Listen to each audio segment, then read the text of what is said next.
In this video, we're going to talk about the normal distribution, which we've been talking about the whole semester. This is just your standard bell-shaped curve.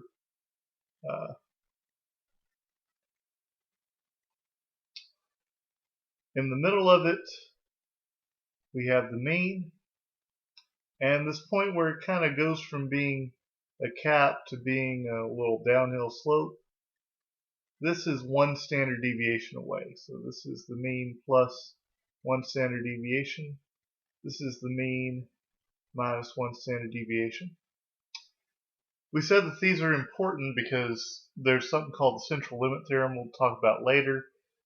No matter what sort of distribution you're working with, if instead of working with it, if you look at the averages of samples from it, you always get a normal distribution. So this guy is really key in statistics. And we had this empirical rule that we've talked about kind of the whole semester, or not the whole semester, but at the beginning of the semester anyway. We said that this area in the middle here, one standard deviation away, you get 68% of the data. If you go out to two standard deviations, so now you get 95% of the data, and if you go out three standard deviations, you basically get all of it.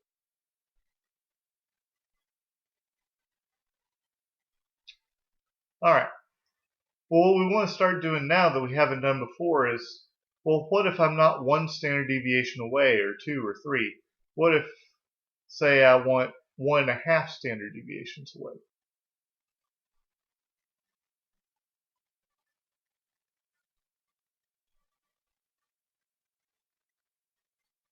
What do we do then?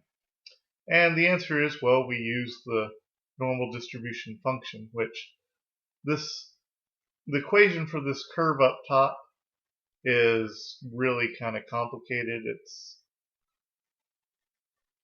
e to the minus 1/2 x minus mu over sigma squared over square root of 2 sigma.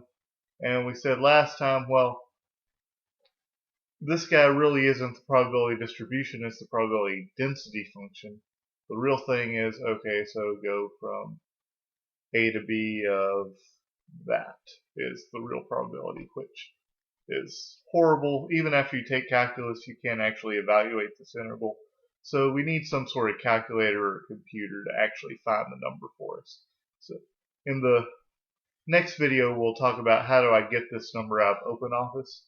But for right now, I'm just going to try to develop your geometric intuition, because OpenOffice doesn't give you this middle part. It gives you, if you start out here at negative infinity and go up to a particular line, what's that area equal to?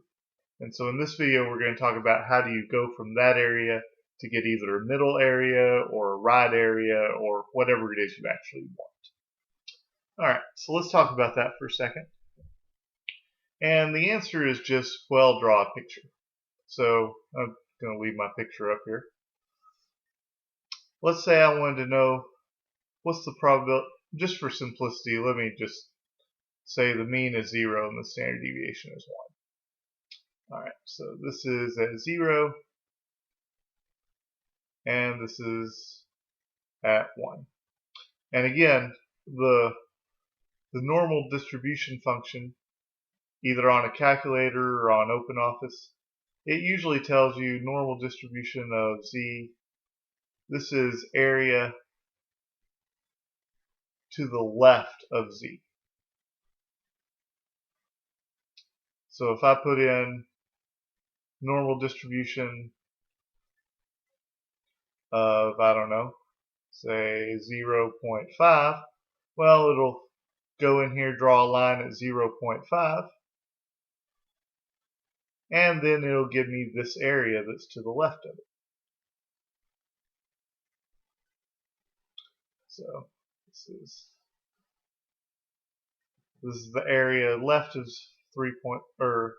area left of 0.5, which we said in the last video, area in continuous probability is really the same thing as probability. So this is the same thing as the probability that z is less than 0.5. All right. Cool.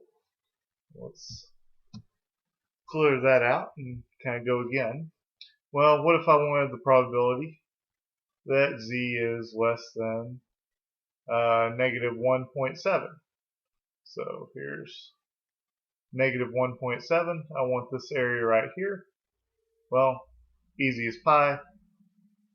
I would just do normal distribution of negative 1.7.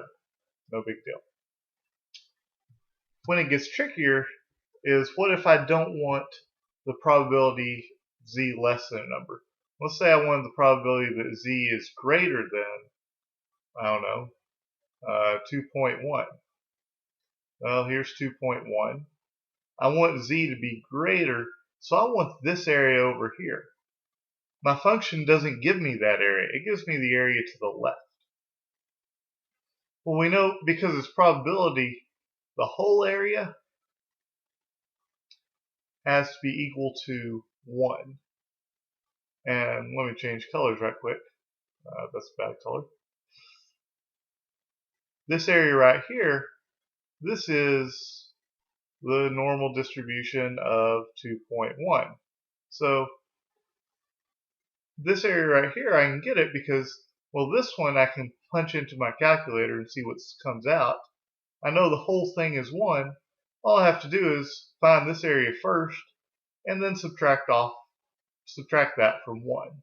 So this is going to be 1 minus the normal distribution of 2.1. And again, I'll do some examples here in the next video where I actually get this number and punch it into a calculator. But for now, a big step in all this is drawing a picture. If you draw a picture every time, you're not going to get confused. If you just try to remember, okay, in this situation I do this, in this situation I do that, that gets hard. So, alright, let's kill that one. Let's do one more, and then we'll do another video later about what happens if you start with the probability and you want the numbers instead. It's a little different situation. What if you wanted the probability that z is in between two numbers? Say z is between negative 1.3 and 0.6. Well, let me draw a picture. Here's 1, so 1.3 would be about right there. And this is 1, so 0.6 is probably about right there. So we want that area. And again, it's just go back to your guy. You know your normal distribution tells you area to the left. Well, it won't tell me the area between, but say if I take normal distribution of 0.6, well, that tells me the area starting at 0.6 going out forever to the left, right? Same thing if I take normal distribution of negative 1.3, well, that tells me the area if I start at 1.3 and go out forever to the left. The area that I actually want, well, it's everything to the left of 0.6, but I don't want everything to the left of 1.3.